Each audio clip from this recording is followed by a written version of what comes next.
Hi, I'm Professor Clements, and today we're going to be talking about scientific notation, except this time for small numbers.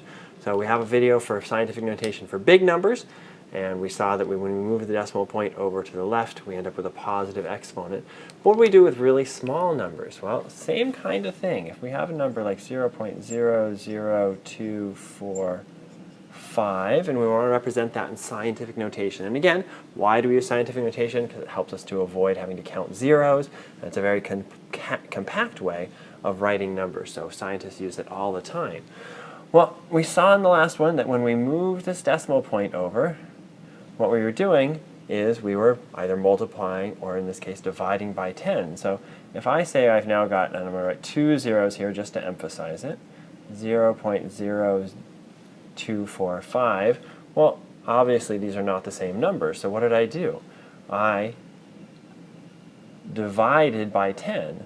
So I can write this as divided by 10. 0.0245 divided by 10 is 0.00245. So when I moved the decimal point to the right, I essentially was dividing by 10. And all I can do it again. And I can have 0.245 divided by 10, and then I divided by 10 again. And if I divide by 10 again, it's the same thing as dividing by 10 squared.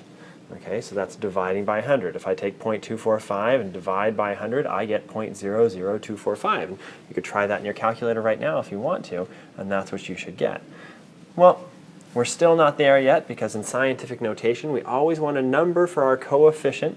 Remember, the coefficient's the number in front, between 1 and 10. And so we're going to have to do this one more time here. And what we end up with is 2.45 divided by 10 cubed. Well, divided by 10 cubed, if you remember your math rules, and this is how it works, is also able to be written like this. We can multiply it by 10 to the minus 3, because what does that negative exponent mean? That negative exponent means I should be dividing, and so I get 2.45 times 10 to the minus 3, and that's the same thing as this number. Okay? So as we move the decimal point to the right, for every time that we move it, we end up increasing our negative exponent. Right? This negative basically means we're dividing by 1.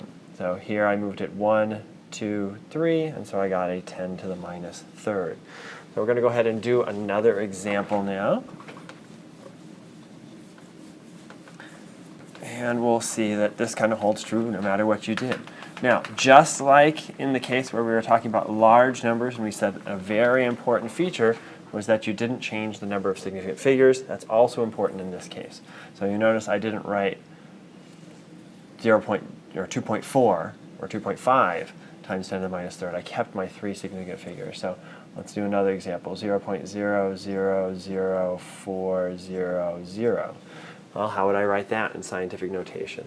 Well, what we saw is as we moved the decimal point over to the right, we increased our exponent, our negative exponent. So we moved it 1, 2, 3, 4, and we're going to write this as 4.00 times 10 to the minus fourth. Since we moved it over 1, 2, 3, 4, we write a 10 to the minus 4. Remember that minus 4 just means 1 over 10 to the fourth, or we divided by 10 to the fourth.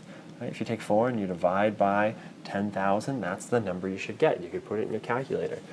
But an important part of this one is here, since I had 3 significant figures, remember trailing zeros are significant with a decimal point, but leading zeros are never significant. I should have 3 significant figures at the end. You never want to change significant figures when all you're doing is changing to scientific notation. So we'll do one more example. What if I had 0.0001050? Okay, so that's a lot of zeros, a lot of things to keep track of, which is why we use scientific notation. Because right, if you really had to figure this out, you'd be like, oh, 1, 2, 3, 4. I know about how big this is. But what we're going to do is we're going to take the significant digits, write them as between 1 and 10, 1.050. That's how we do, is take our significant figures, write them between 1 and 10, and then figure out how did we move the decimal point to do that. So we moved it 1, 2, 3, 4, 5, 6, 7 places. And so I'm going to write times 10 to the minus 7th. Now, you can get lots of practice with this. There's plenty of chances to practice out there on the internet. You can look for worksheets, but scientific notation is going to be a really important part of our class, so you really need to get this down where you can convert things to scientific notation. Our next video is going to be about how do we convert things from scientific notation to a regular number, a decimal number, if we ever need to do that.